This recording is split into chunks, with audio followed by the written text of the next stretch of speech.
이 암호화폐 시장이 과열됐을 적에는 조금의 내러티브만 있어도 그 실체를 따지지 않고 그 암호화폐가 급등하는 현상이 잦았었는데 이제는 실체가 있어야 움직이는 그런 시장이 될 겁니다. 올 하반기에 이 법안이 최종 통과된다면 제도권 자금이 들어올 수 있고 반대로 이 법안이 논쟁 끝에 무산되거나 연기될 경우에는 저렇게 미국이 제대로 법적 제도적 틀을 갖추지 못하면 한국, 홍콩, 싱가포르, 두바이 같은 이러한 암호화폐 허브들이 움직이면서 미국 시장은 침체되고 오히려 그쪽이 활발하게 움직이지 않겠느냐라는 시각도 있습니다.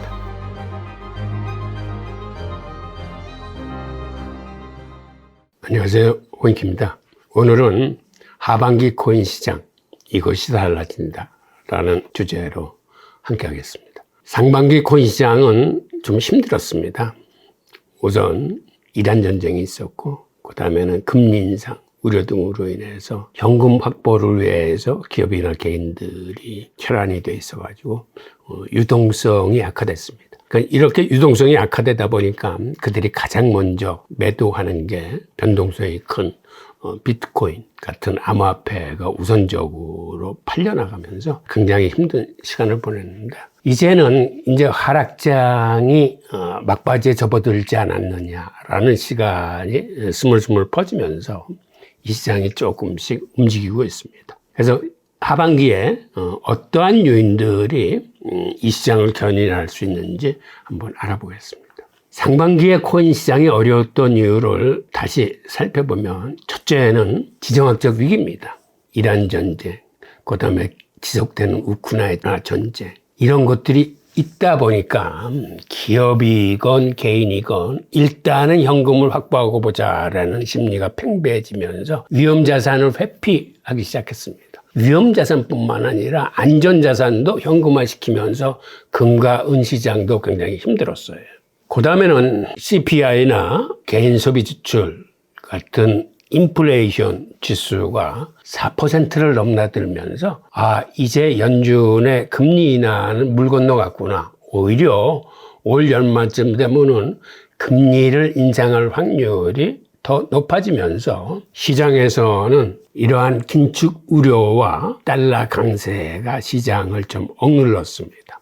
게다가 결정적인 거는 AI와 반도체 쪽에 자금이 휩쓸려 들어가면서 오히려 사람들이 다른 자산군을 팔아서 주식 투자하느라고 자금 쏠림 현상이 일어나면서 여타 자산군들이 다 같이 힘들었어요. 가장 힘든 게 암호화폐 시장이었습니다. 그러다 보니까 대규모 매도 압력으로 인해서 비트코인 현물 ETF나 파생 레버리지 상품에서 많은 돈이 빠져나가면서 파생 레버리지 상품 같은 경우에는 예를 들어서 롱 스퀴즈가 일어나면서 강제청산을 하면서 가격이 급락하는 현상이 벌어졌습니다. 그리고 비트코인 자체가 힘을 못 받다 보니까 알트코인 시장은 더 힘들었습니다. 전반적으로 암호화폐 시장 전체가 위축이 되면서 우리가 어려웠던 상반기를 보냈습니다. 그렇다면 하반기에는 어떠한 요인들이 있을까요? 가장 중요한 건 여러분들도 잘 알겠지만 지금 미국 상원에 계류되어 있는 클래리티 법안입니다. 이 클래리티 법안이 왜 중요하냐면 클래리티 법안은 기존 암호화폐들을 상품과 증권 그리고 스테이블 코인으로 이렇게 분류하는 기본법입니다. 그래서 시장에서 판단하기에는 지금의 암호화폐 한 70% 정도는 증권이 아닌 상품성을 획득해가지고 이거는 관할 기관도 SEC, 미국 증권거래위원회가 아닌 미국 상품선물거래위원회, CFTC로 관리기관이 바뀌면서 상품성을 인정받은 암호화폐인 경우에는 이제는 증권성 시비에 휘말리지 않기 때문에 기관 자금이 안심하고 들어올 수 있다라는 큰 호재를 얻으면서 이거는 상승할 거라고 사람들은 예측하고 있습니다. 그러다 보니까 이 법안이 굉장히 중요한 거예요. 지금은 기관들이 이게 명확하지 않으니까 일단 투자하지 않고 관망하고 있는 겁니다. 그런데 클래리티 법안이 통과되고 어느 암호화폐들이 상품이고 어느 암호화폐들이 증권인지가 부유가 명확해지면 그때서부터는 기관 자금이 들어오기 시작할 겁니다. 그래서 클래리티 법안은 굉장히 중요한 법안인데 이게 하원은 통과했고 상원도 소위원회는 통과를 했는데 이제 본회의를 남겨두고 있습니다.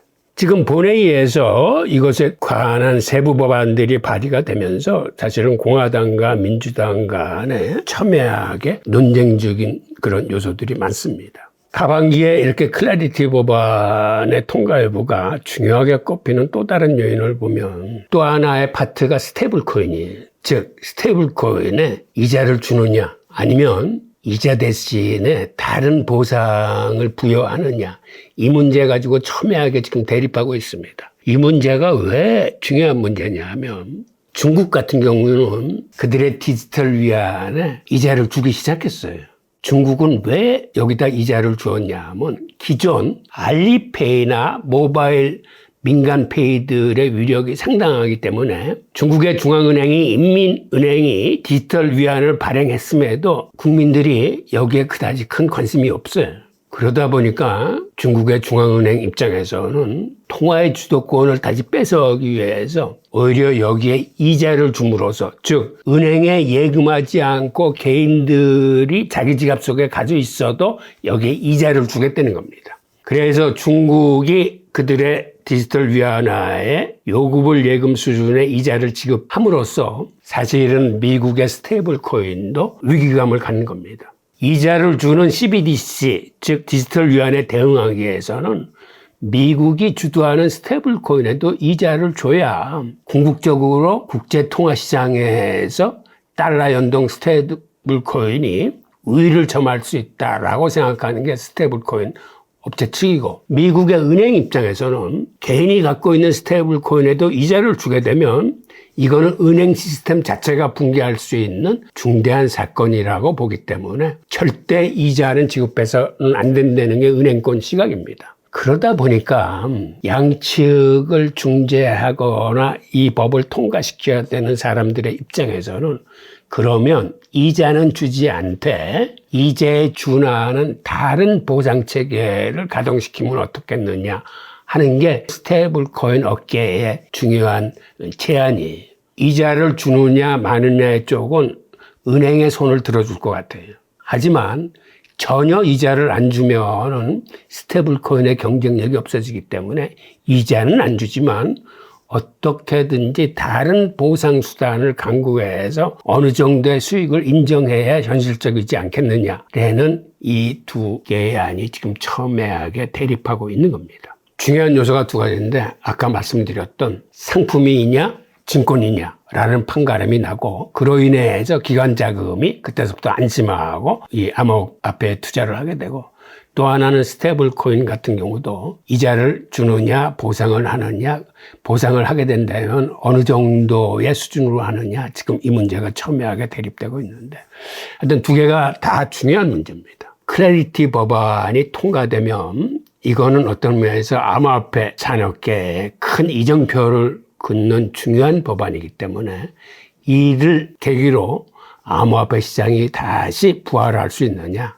아니면 지금과 같은 침체기가 계속될 것이냐를 결정한다는 의미에서 사람들이 이 법안의 통과를 지금 기다리고 있습니다. 올 하반기에 이 법안이 최종 통과된다면 규제 리스크가 해소되는 거기 때문에 제도권 자금이 들어올 수 있고 반대로 이 법안이 논쟁 끝에 무산되거나 연기될 경우에는 그 실망 매물이 쏟아지면서 또 한 차례 암호화폐 가격이 곤욕을 치를 수도 있고 또 하나의 시각은 미국 투자자 입장에서는 저렇게 미국이 제대로 법적 제도를 갖추지 못하면 오히려 주도권이 미국이 아닌 다른 나라로 유럽보다는 오히려 아시아 쪽으로 기우는 거 아니냐.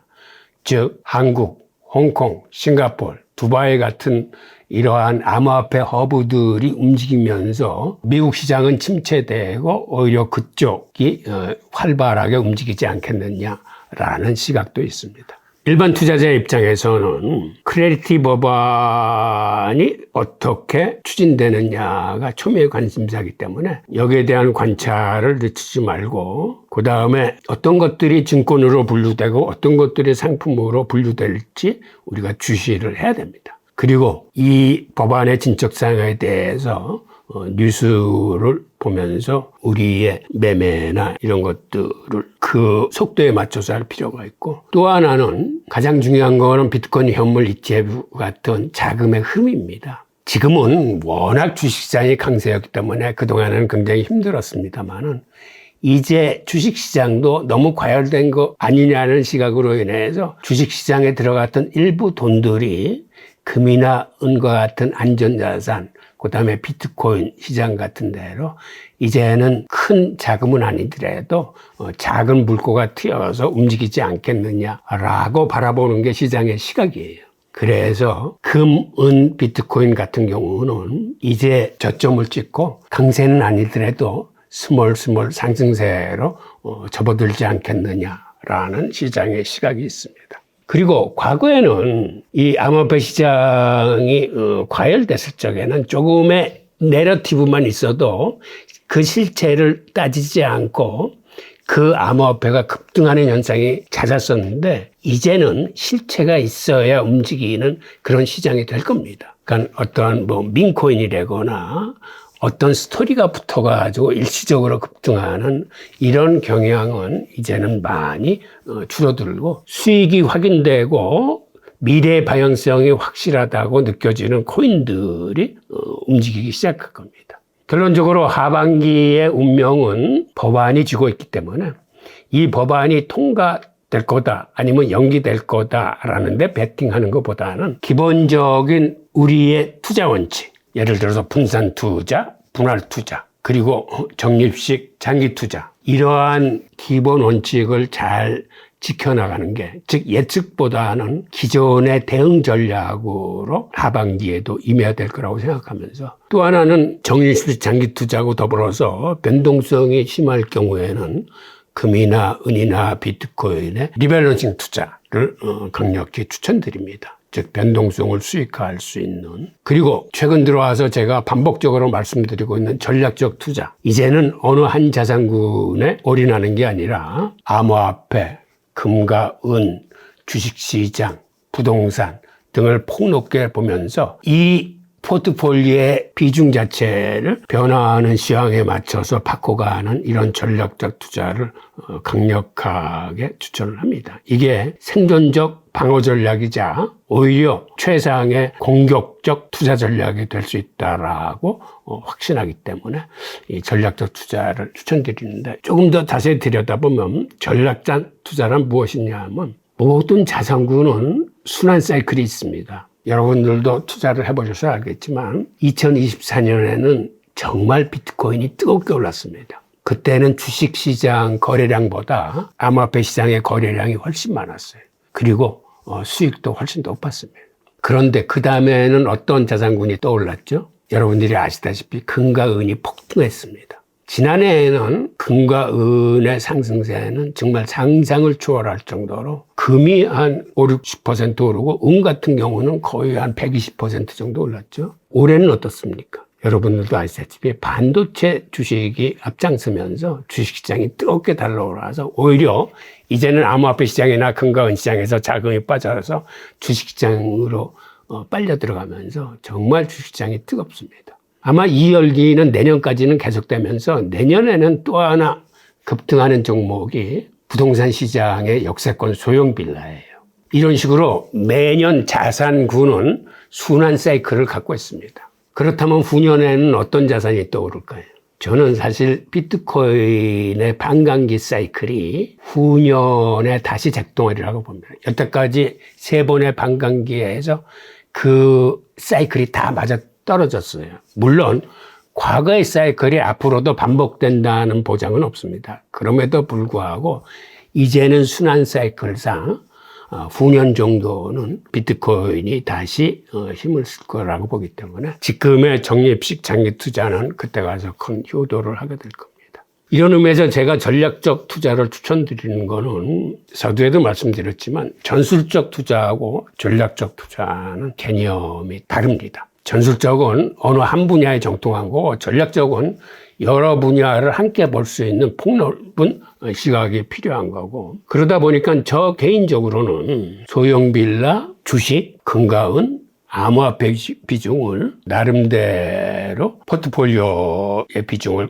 갖고 가는 게 물론 제 방식대로 하라는 말씀은 아니에요. 참고로 말씀드리는 건데 저는 내년에 역세권 소형 빌라가 굉장히 강하게 움직일 거라고 보기 때문에 여기 4 정도, 지금 현재 주식이 한 3 정도, 그 다음에 금과 은의 2, 암호화폐 1 정도를 집어넣고 있는데 앞으로 이거는 시황에 따라서 언제든지 바뀔 수 있습니다. 그러니까 여러분들도 전략적 투자라는 개념에 한 발짝 다가오셔서 좀 더 이 분야에 대한 공부를 넓혀가시기 바라면서 어떤 상황에서도 투자의 기본 원칙은 분산 투자와 분할 투자입니다. 시황이 어렵고 변동성이 클 경우에는 여기다 리밸런싱 투자를 가미를 해서 여러분들이 성투하시기 바랍니다. 자, 오늘의 강의 내용은 여기까지입니다. 감사합니다.